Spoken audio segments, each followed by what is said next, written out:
again. We are back. It's track 2 of Geek City Industries' brand spanking new music podcast. Brought to you in association with Home Wrecker Enterprises.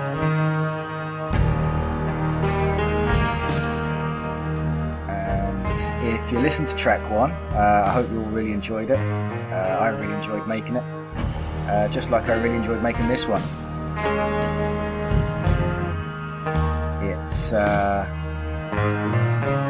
It's an interesting one this week because it's not really an album.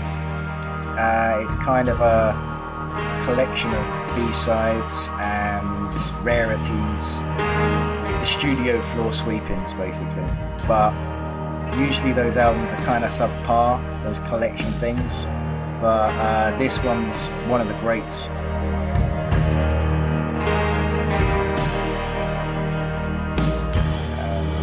I'll not ruin the surprise, I never do.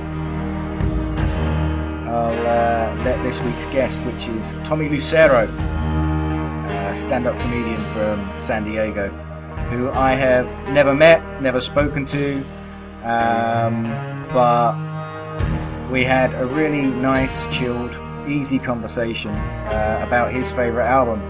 It's a different take on what Sleevenotes can be, I suppose, which is kind of how I like it. It's a far more personal story, and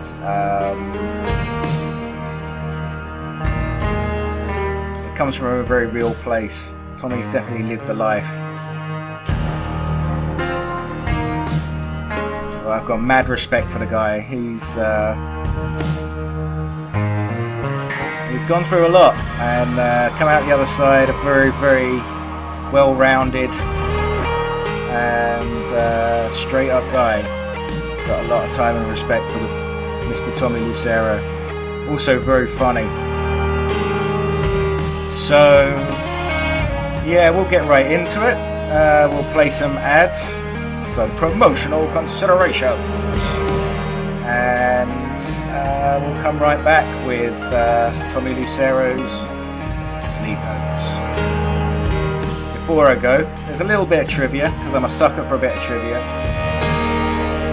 The song that's playing right now, while I'm talking to you, is linked in some way to the subject this week.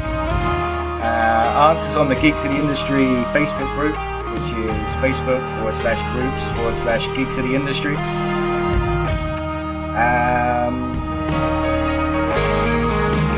Throw them up. Let's see if we've got any clever clogs out there. Clever clogs, Jesus.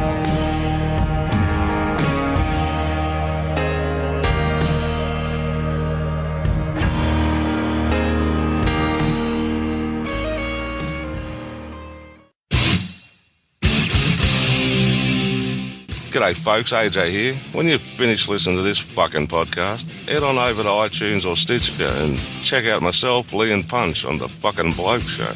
We talk about a whole variety of topics like comics, cartoons, movies, television, and sports. And we're often joined by guests like Deck from Ireland and other friends from all over this wonderful planet. Once a month, we jump into the DeLorean and take a look at the history of professional wrestling. And once a month, we look back at actual history with Twit, This Week in Time. And once a month, we talk about whatever the fuck we want to talk about. So please follow us on Twitter at TBSPOD. And talk to us in the Facebook group, The Bloke Show. And I don't give a fuck what you cunts do, just listen to this fucking thing.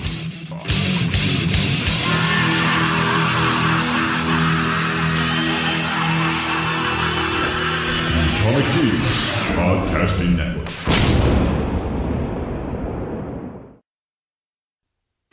Hey, this is the Impact Player, Mr. Phil Rea from the Turnbuckle Throwbacks Wrestling Podcast, inviting all of you, when you're done with this podcast, head back on over to ShiningWizardsNetwork.com. That's right, ShiningWizardsNetwork.com.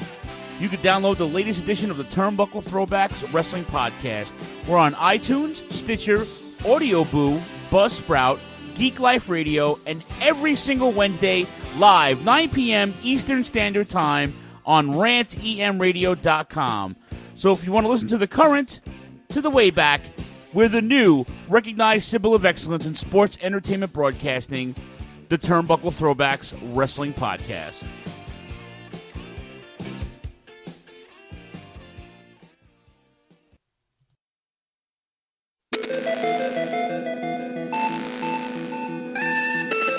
Hey, what's going on? This is Chucky Larry from geeksoftheindustry.com, and I'm here today to tell you about all the shows that geeksoftheindustry.com has to offer for you. We got 3 fucking wrestling shows, guys. And yes, I use the word fuck. We have Mega Powers Radio, Pro Wrestling Nation with Funky Samadina, and Wrestling with Smut with the ladies that talk about fan fiction in the world of professional wrestling. If you're into video games, we have Cart Glitch International with Evan Hill and the Austrian cyborg Bernard Bender. If you're into the culture of pop, check out Geeks of the Industry, flagship show and namesake of geeksoftheindustry.com. I do that with my lovely wife, Miss Cola Ola Cola. She's not here, so she can't say it. 2 for Flinching with me and MSR, where we just kind of let things just ferment and happen. And then finally, Chatastrophe with me all alone, all by myself, and I talk about whatever the fuck comes into my head. Talk with the world of Facebook. It's a bunch of different shows. They're all different. They're all fun. Check them all out on geeksoftheindustry.com.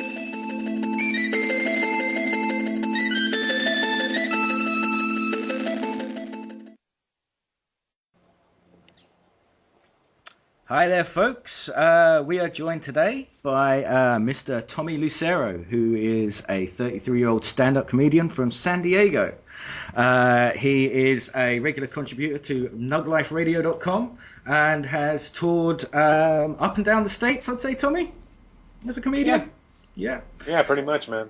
And he has come to join with me today to talk about technically not an album, but it's so damn good as a compilation album that I'm letting it pass, quite honestly. Today we are talking about Nirvana's Incesticide. Tommy, if you'd like to press play, we'll listen to some Incesticide. Boom! Play. Awesome stuff. Awesome. So, first of all, the question I always open with, why Incesticide? Why do you love this album so much? Well, besides the fact that it was one of their more ominous sounding albums, even though it was technically a compilation, it's it's such a big part of my life when it came into my world when I first heard it. It resonated so well with what was going on that it stuck with me ever since. Like, yeah, it's even for the fact, like, there's songs called "Been a Son." Yeah. There's a song called "Been a Son." That reminds me of ex-girlfriend, because if she had been a son, I would never have to have fucked around with her and have the headaches that I had. Heartache in the heart of empathy. There's a song called "Stain." And to be quite honest with you, one of the people I was living with at the time, when I was a kid who was taking care of me, had told me had I been such, they would not be having such a headache right now. Oh, that's exactly what a grown lad needs to hear. Yeah, I'm just eating a Lunchable watching cartoons. Why are you telling me this? Where's the headache, Dad? Jeez. Sure, I'm high and I'm very, very young right now, but come on, man. So, when did you first hear Incesticide? Where were you? Can you remember? I didn't mean to come out quite like that. No, that's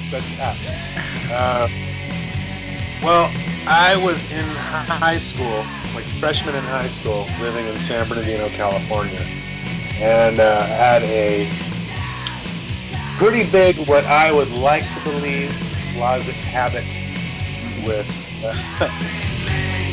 some very Heisenbergian Nice. material, we'll say. Okay. So, Tommy and liked that, Tommy liked a lot of ice in his drinks.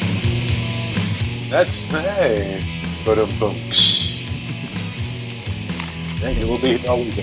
There's a reason I don't do the stand-up, folks. There's a lot of reasons I should. So I'm just roughly trying to work this out. Did you hear this? Did you hear this when it came out? Were you aware of Nirvana prior to this? I was aware of Nirvana prior to it, but I wasn't as big into them as I was after I heard it. Because it made me go back and like really look at all the other songs and really look at the lyrics. Yeah. And just like examine everything that was going on. And it's a lot like closer. before I figured they're on MTV, so that's probably not a likable band. Yeah. It's probably closer in tone to Bleach than it would have been. Bleach was a good album too. After I listened to Incesticide, I went back and yeah, I think that's how everyone kind of found Bleach really, because no one bought it when it was released. If they're actually honest with themselves. That's the only album you can actually appreciate really good garage drumming. Yeah, that's Chad Channing really. And if you get to hear the original cut of In Bloom, he's the one that came up with all the rolls and all that stuff. Yeah. Sure, Dave Grohl does it a little bit harder, but he's the one that came up with the style that he pretty much emulated throughout Nirvana. Yeah, that's very true. Yeah, he's often overlooked Channing, I think. Yeah, I mean, the sad thing is that they gave a writing credit to somebody who just contributed to, studio time, where Jason Everett didn't really even play anything on the page. Yeah, no, that's he didn't even play anything on Incesticide, which is weird because they had everybody in the Seattle music scene pretty much on Incesticide. Yeah, pretty much. I think if you go back and you find the re-release or the special edition thing, there's a track. Oh no, I'm sorry. I'm thinking of Incesticide. The track where Team Spirit and it's Flea from the Chili Peppers playing the trumpet for the solo. Oh wow. There's quite a lot of those. I always remember when I was a kid, you used to be able to hit Camden Market in London, and you'd always find these weird Incesticide volume 375. Wow, I have to find like one. Yeah. They're this high already. What was one? But yeah, you'd always kind of find these weird little nuggets of stuff that Nirvana had done. Obviously a very, very important band in terms of... Not important enough for him to have a statue of himself crying on a bridge somewhere. Have you seen that? No.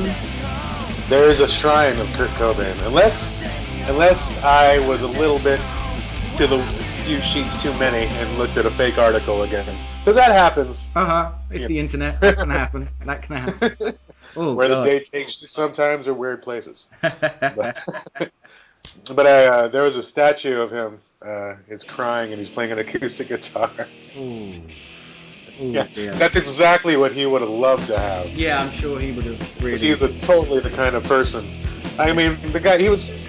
To be honest, he was kind. He could be kind of a dick if you go back and look at interviews and stuff like that.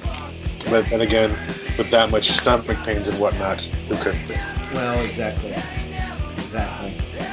The fact that the guy could get through concerts is amazing. Sorry, what was that? The fact that the guy could get through concerts is even amazing. Well, yeah, quite honestly, towards the end of his dependency, it's amazing. Some of the concerts he actually managed to pull off. I mean, the one that's quite famous generally, but pretty famous over here is the appearance at the Phoenix Festival, which was not long before he died, which they put in a fucking amazing set. Yeah, and that's like generally considered one of their high points of their live career. And you know, he was really heavy in the grips of a really fucking good strong when they were in heroin Rome, addiction. wasn't the Rome's attempt that he did, wasn't that connected to him not being able to get a hookup or something like that? I think so. All the pills and wine that he tried to take. I've been to Rome. I can't imagine that being too difficult, but here we go. Oh, well, I'll know what to look out for if I ever visit that. Hey, let's go in a gondola and get a balloon, man. Find a very, very low bridge to cook up on. So where were you when you first heard Incesticide, man? Well, when I first heard it, I had been up for a few days, and on the last day, a friend of mine had a bunch of CDs at the house we were in, and I was going through them, and I looked, and I'd never heard of that CD before at that time. So I opened it, and I threw it in, and I just let it play. And frame of mind at the time, I was listening, and I was like, whoa, this is really has a lot to do with everything that's going on in my life. It probably did. Dive. Yeah. I was diving down. I was diving way down. I have to say, I didn't quite grasp how much this album really kind of resonated with me until you said that you wanted to do Incesticide, and it caused me to listen to it for the first time in probably about 20 years. And it was amazing. It's one of the reasons that I started doing this podcast was like sometimes you find that album, you put it on, and you're just right back. You're right back to where you were. And sorry about that. I hope that didn't go through on your end. No, I didn't get a thing, man. Okay, cool. Yeah, and and that's kind of what I want to tap into with this, and I definitely got that vibe when I was listening to this for this show. That bass line at the start of Dive, right at the start of the album, I didn't realise. It's going to get pretty evil. Yeah. Well, how profound an effect. I actually play bass now, and that was probably a large contribution to my decision to pick up a bass in the first place. So yeah. So that was where you were when you'd. Yeah, and I listened to it quite a few times for the rest of the day that we were there. Yeah. To everybody else's disgust.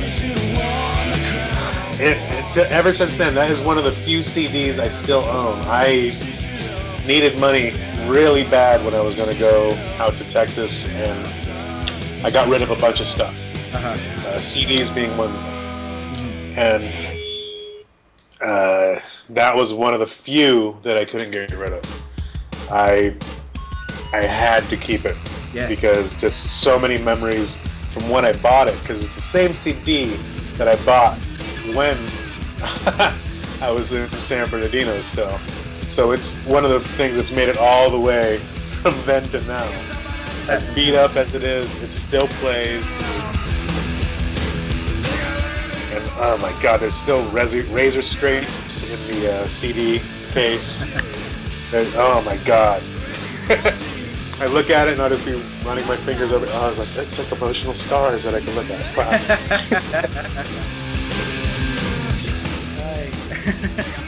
So, what are the standout tracks for you? You've mentioned a couple already, but are there any kind of standout tracks on this one, or is it the album as a whole piece that resonates? I hesitate to say Aneurysm because that's the one that everybody would be like, oh, that's the song that's on Incesticide. Yeah. I would say. Don't believe him. I'd have to say Dive. Mm-hmm. Dive, because from the get-go, that's the song that got its hooks into me as far as Nirvana goes. Yeah. To be quite honest, I could do without every album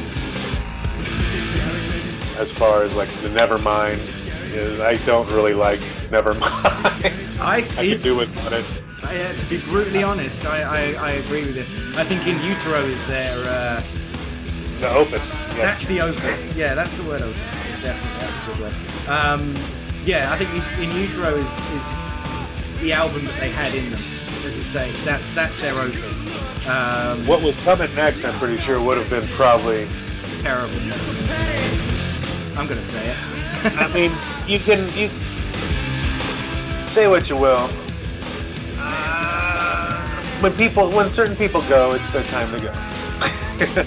Because it wasn't going to get any better. They were going to force him into sobriety, and if they had forced him to be alive, I don't know, man. It's so many ways to speculate. Like on one side, you can go, "Oh man, he probably would have done some of the best work he's ever done," you know, being sober.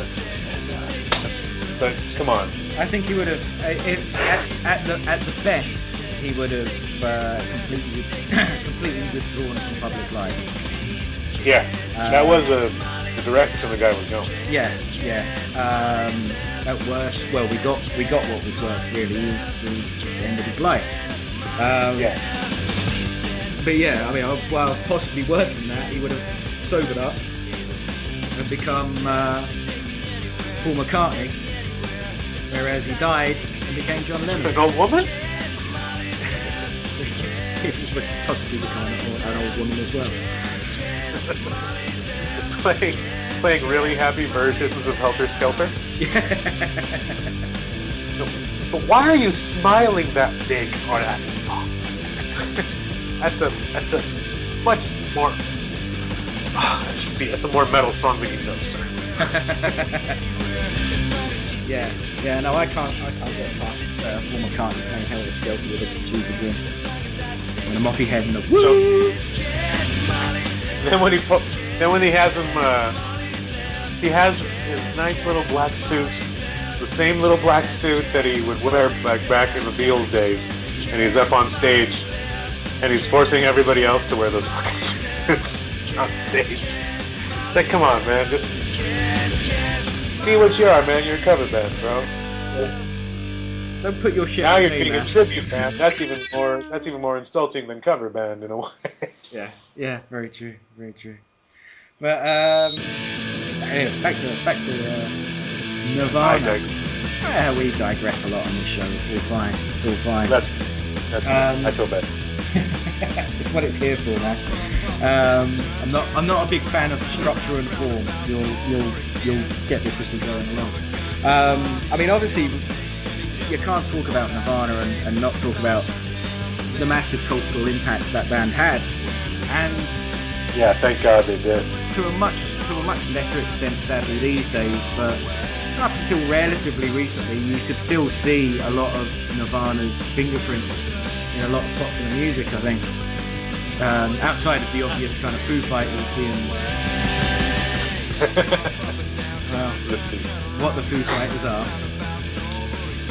Well, I like the fact that Pat Smear is still playing music somewhere. That needs to happen. Yeah, absolutely. What he did that reunion with the Germs, which I thought was very ill-advised. All that shit is just so hilarious to me, man. It's like, how much money did they throw at you? Yeah. Well, how much money did they throw at you to be in a fucking flick with the guy from ER? Wasn't it the guy from ER? Playing Darby fucking Crash. What? Darby would kick you in the balls and beat the shit out of you. Yeah. Darby would have been fucking furious. A lot. He at least did go method with it, and he cracked it. He did his tooth all cracked like Darby had it. Yeah, that's true. Yeah, Jim Carrey did that too for Dumb and Dumber, and it was better when Jim Carrey did it. Yeah, it wasn't, for what it wasn't a terrible film, but it did feel like a film that I shouldn't be watching and shouldn't have been made, quite I feel that way about the Kurt Cobain journal that I still have it. Or the diaries. Oh yeah, see that's... I remember when it came out, I was morbidly curious. However, I would not buy it. My cousin, knowing that I had talked to her, believe it was her that got it for me. Right. If I'm not mistaken. If I'm not, she'll probably call me and call me a liar. But I think it was her that got it for me. Okay. And I got a few pages into it, looking at it, and I started thinking, I don't think I should be looking at this.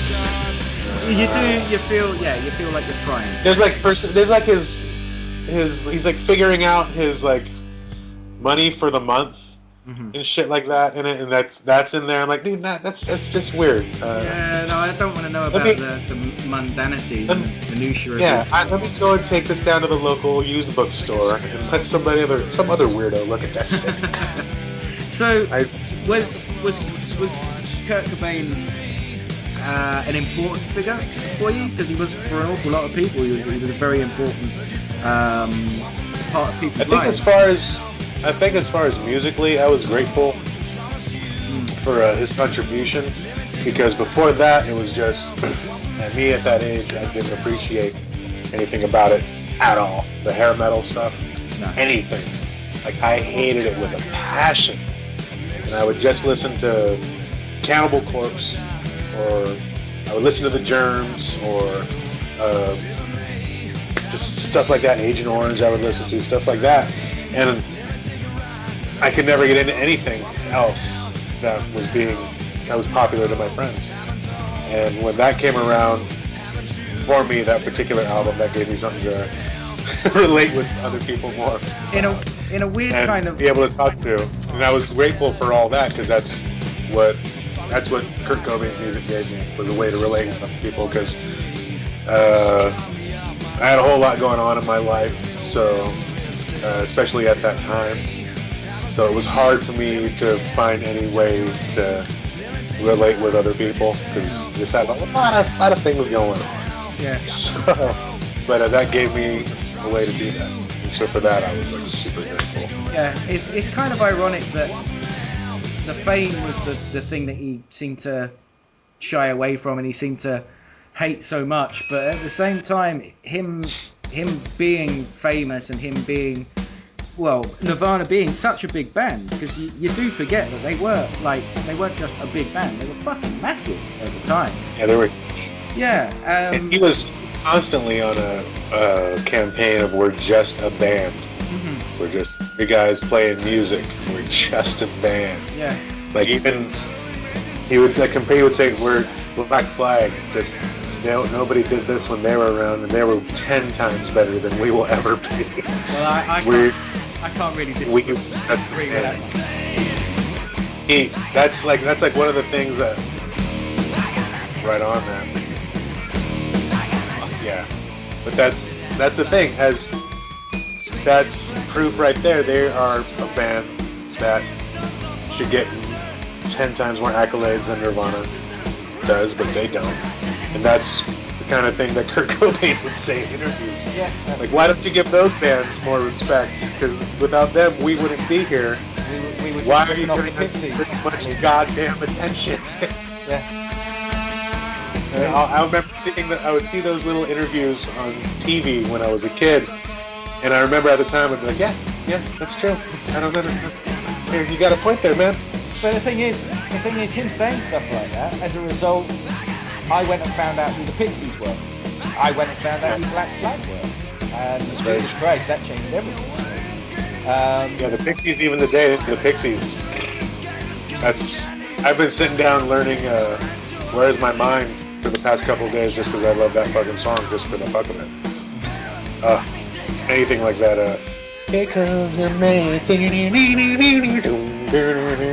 Like, oh my god. Yeah. As fruity as I might look singing that song, I don't care. I love all that music. But yeah, it's very true. Without them or him saying that, I would not have done that. So again, thanks wherever you wound up. Man.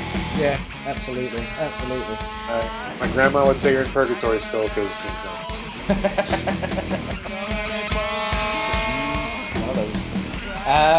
So, out of every album in the world that I asked you to pick, why did you come to me with Incesticide? Because, like I said, man, whenever I do hear any songs off Incesticide, it helps me reflect on where I was at the time, and it reminds me of how far I've come and how much worse things really, really could be. Yeah. Not only from my perspective at the time when I was a kid, but look at the writer of all those songs, man. As gifted a lyricist as he was, there's a few people in my circle that'll disagree, but fuck it. As good of a lyricist as he was a super tortured individual, both emotionally, physically, with what, as my uncle calls it, rock debt. I could be a lot worse. Things could be a lot worse. So. Yeah, absolutely.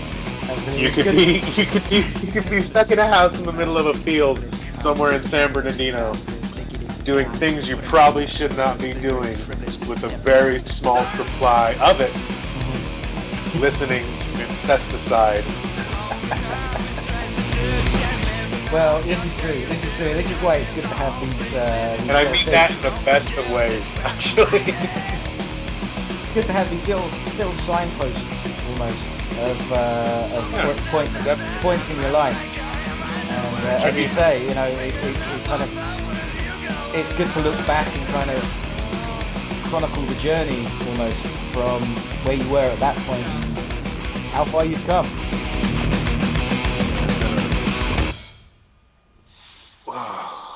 Long, hard road out of hell, man. Yeah. But like you said, man, it's just a ride. Anytime. The second Buildings reference on this podcast. Thanks, Bill.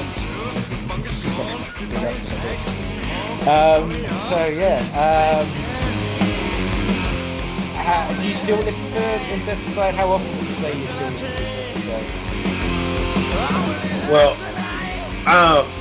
there's another big thing from Incesticide that happened too, is it got me more into playing guitar, because it got me wondering about it. How does that go? How do you play that? And started to develop my ear, and I learned not all the songs on Incesticide, because a lot of them are very weird. Yeah. But I learned a lot of the songs off there. And that's one of the bigger things that got me learning more guitar. And from that, at the time, I could play unplugged from front to back. Yeah. Like I could play the whole thing, and it got me more into playing guitar.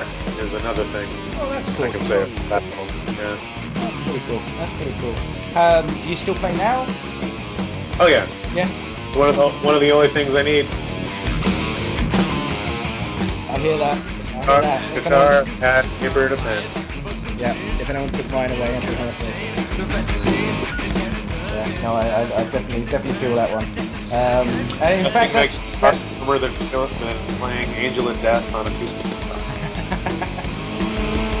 That's quite an interesting point, actually, because I'm pretty sure every band I was in as a kid, and pretty much every band that was going around, that was around my kind of age, had a cover of Teen Spirit, cover of Polly. In fact, we'd all learn to play Polly, but we'd want to play New Wave Polly, because that was the fast one. Yeah, that was the cool one. I remember when I first heard that version of it, I was like, oh my god, that's so amazing. And then that's how I think about it now, and I was like, you're just playing it faster. Yeah, exactly. That's all it is. Yeah. Like, it's so weird to me now, because I've gone to just local shows in San Diego to see just to watch bands for the fuck of it. And some of them will actually have, like, Nirvana covers in their set. Yeah. And it trips me out, because I start thinking, holy shit, they're playing covers of a band? Really? And it's off one off the album? Oh my god. Really? Do you have to play Breed? Really? Do you really need to play that? Does that need to happen? No, it doesn't. At least they're not playing territorial pissing. Either that or Territorial Pissing. No one does In Bloom. No one wants to play that solo, and it's surprisingly easy because he was high when he wrote it. Yep. So it's pretty fucking simple. It's not like he was high on acid. He wasn't Jimmy. No. So it's nothing on any kind of minor or major scale. It's just somebody playing something because it sounded really cool in their ear at the time. That's all he's doing. It's nothing triplets.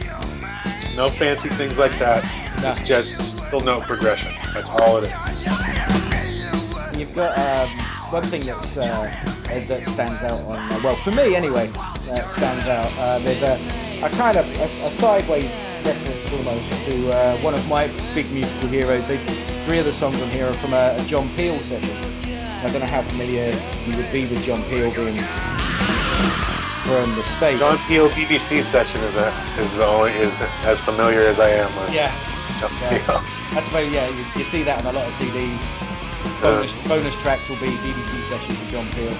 Everyone from bands like Nirvana right up to Napalm Death to. Ooh, really? Yeah. John Peel was a big cheerleader for those bands, Napalm Death, Extreme Noise Terror. In fact, John Peel was largely responsible for breaking punk in this country. So probably one of the reasons they were so keen to do a session for him. But they did Turn Around, Molly's Lips and Son of a Gun, which were all interestingly covers. And such happy sounding music coming from somebody. The funny thing to me is it shows how much he loved. I believe it's the Vaseline. That those are from. It shows how much he was in love with all that music because it just comes through on those songs. He all of a sudden sounds so stoked just to be playing those songs. Yeah. It's such a stark contrast. He was a big fan of the Vessels. Weirdly, it seems that he was quite into like the British kind of new wave bands like Joy Division, and you could definitely draw massive parallels between Kurt Cobain and Ian Curtis, of course. In terms of their artistic output and their very, very short time on this planet, really. But it's interesting that it was a lot of Scottish bands. Like he had a big thing for the Young Marble Giants, which anyone listening to this, I urge you to go and find Credit in the Real World by the Young Marble Giants. There was a cover done by Hole on Live Through This, which obviously Kurt wrote an awful lot of, and that was kind of a nod to him. Jack right here. Please never mention anything about the band whose name we do not speak. Okay, well that's the only reference that Woods will get on this. But that's funny to me because my cousin, she used to mention that to me because she had all of her friends were very into that ladies band. And she would go, have you heard that album? Oh my gosh. And I would tell her, yeah, her husband wrote that. Yeah. She goes, no, well, it doesn't say that on the CD. I go, yeah, because he signed off rights on it so she can get the credit for it. Mm-hmm. No, but what? No, why would you know that? Why would you know that? You don't know that. Just listen to that. Listen to it. And then listen to Nirvana song. More to the point. Listen to that album and listen to any other Hole album and see why that one's up here and the rest of them not so much. But it's interesting that there were lots of the kind of ultra bands of the time, the Vaselines, Young Marble Giants, the Meat Puppets was another one. Yeah. Melvins at that time. They got me into the Meat Puppets, they got me into the Melvins. Speaking of the Melvins, sorry to interrupt, but I don't know if you were going there with it, but the Melvins, I got to see them in concert, and first of all, he comes out in a snuggie. I'm gonna really enjoy this live show. And as they're playing, they played. First of all, they played like my favorite song, Skeleton Key. I love that song. But all right, I was watching him up there. The whole band, I was watching them, and everything they would do, I would start thinking, I've seen that before. I've seen that move. And everything. And I was, oh, that's right. Kurt Cobain used to be a roadie for the Melvins. He auditioned for the Melvins, I forget how many times, but he never could get in, and he loved the Melvins. I was like, that's where he got his stage act from. And that is why I try to see the Melvins as much as I can. Besides loving them now, it's as close as you're ever going to get to seeing Kurt Cobain on stage. Pretty true. Because that's exactly how he used to be on stage. Minus the smacking his head into his feet. Yeah, quite honestly, everyone should go and see the Melvins. If you're a fan of music generally, anyone should go and see Two drummers. Yeah. That is fucking awesome. Dual drum solos. Holy shit. Forget Tommy Lee spinning upside down and all that bullshit. The technical drumming prowess that is happening on that stage. Yep. My God.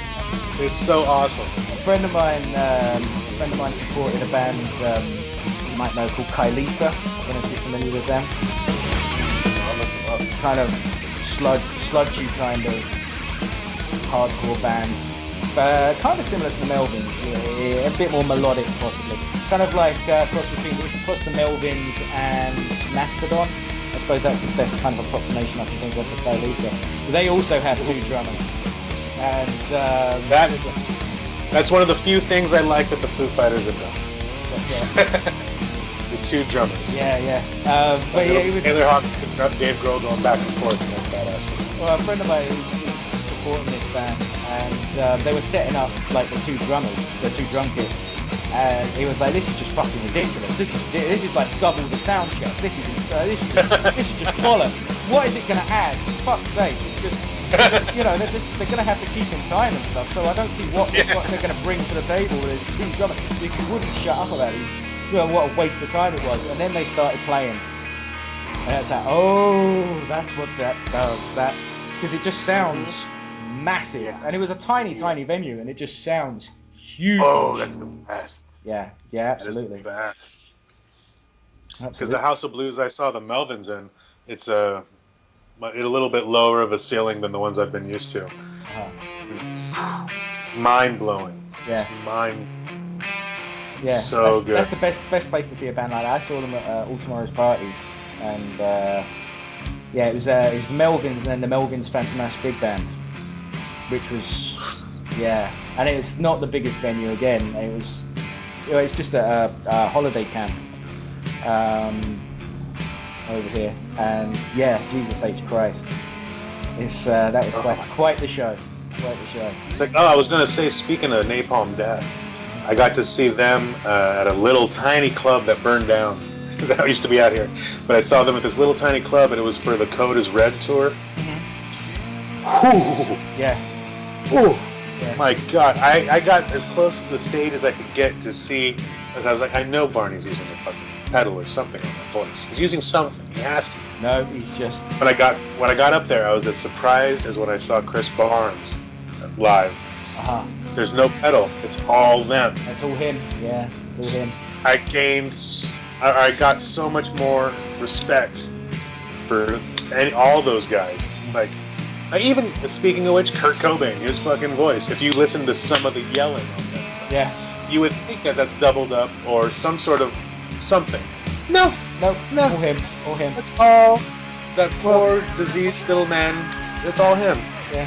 Talking of like smaller gigs, actually, Nirvana played just up the road from me here at a very, very small venue called the Studios, which is kind of a Edinburgh. It's Edinburgh folklore. It was one of the first gigs that they played in the UK.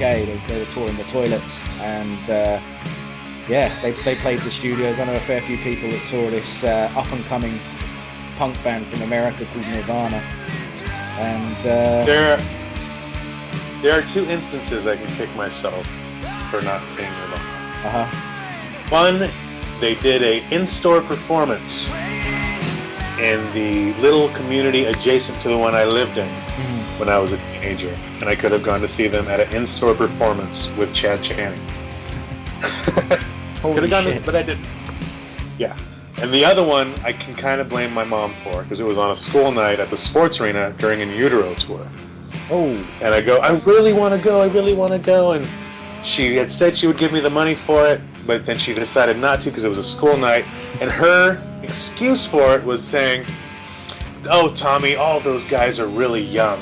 They'll be around for a long, long time. You'll get another chance. Yeah, they'll be playing for years. They're like the Rolling Stones. That's one of the few things. Thanks, Mom.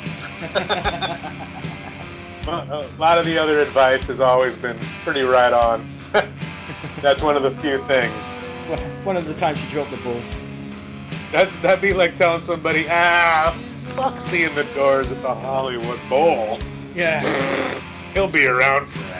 Wait until they're playing the stadiums in 25 years. You get all the hits then, not just the latest album.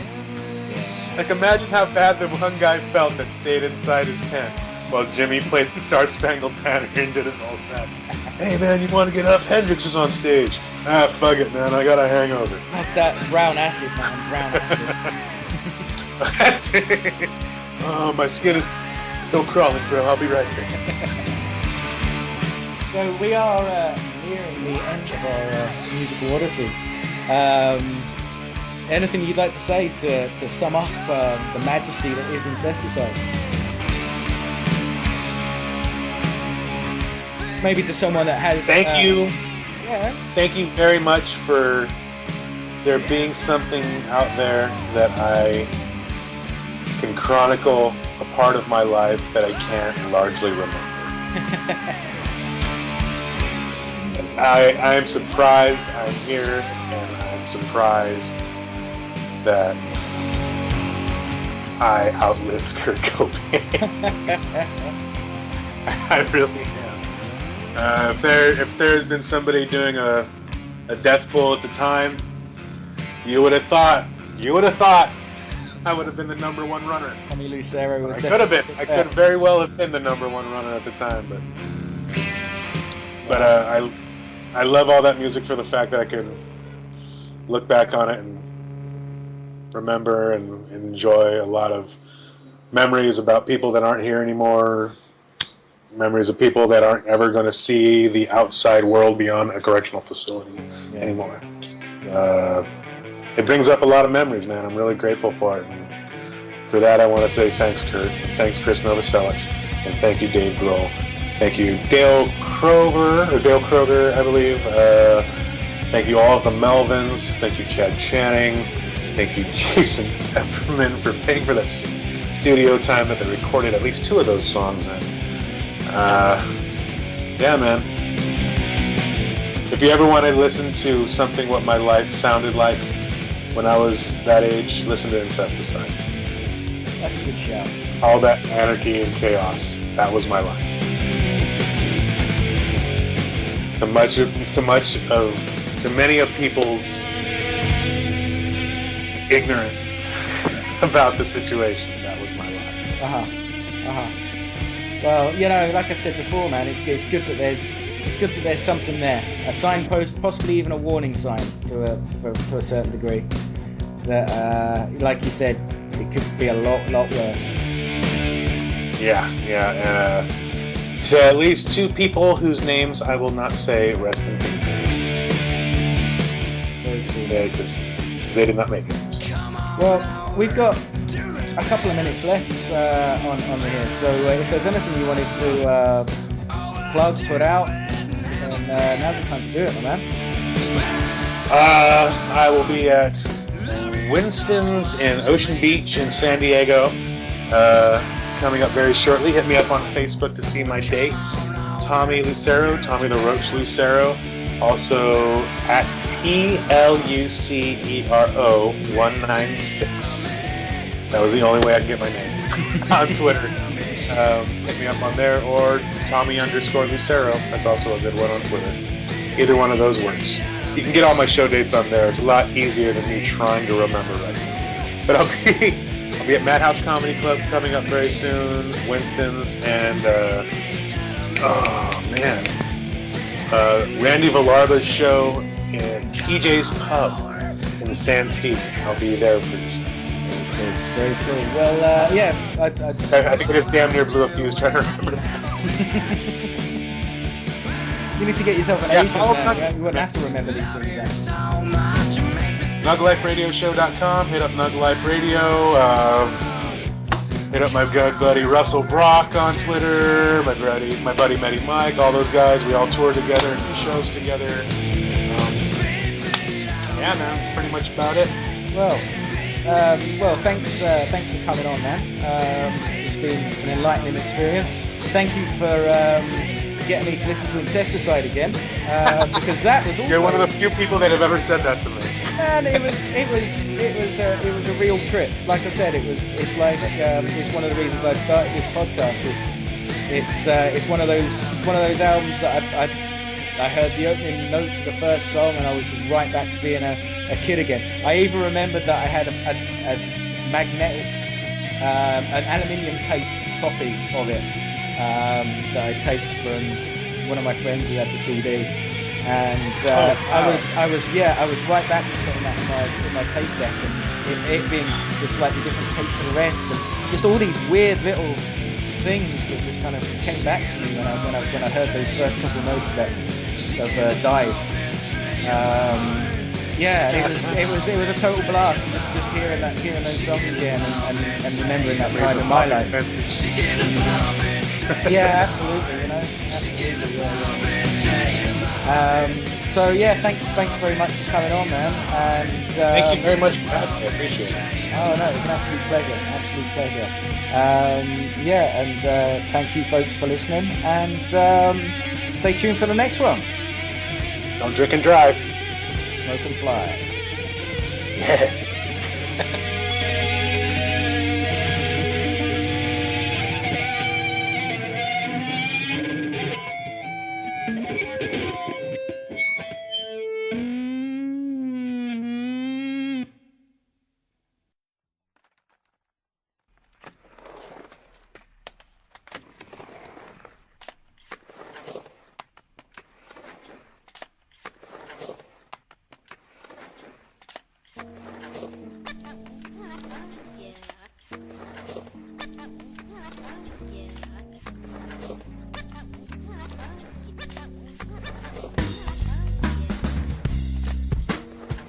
And thus concludes another episode of Sleeve Notes.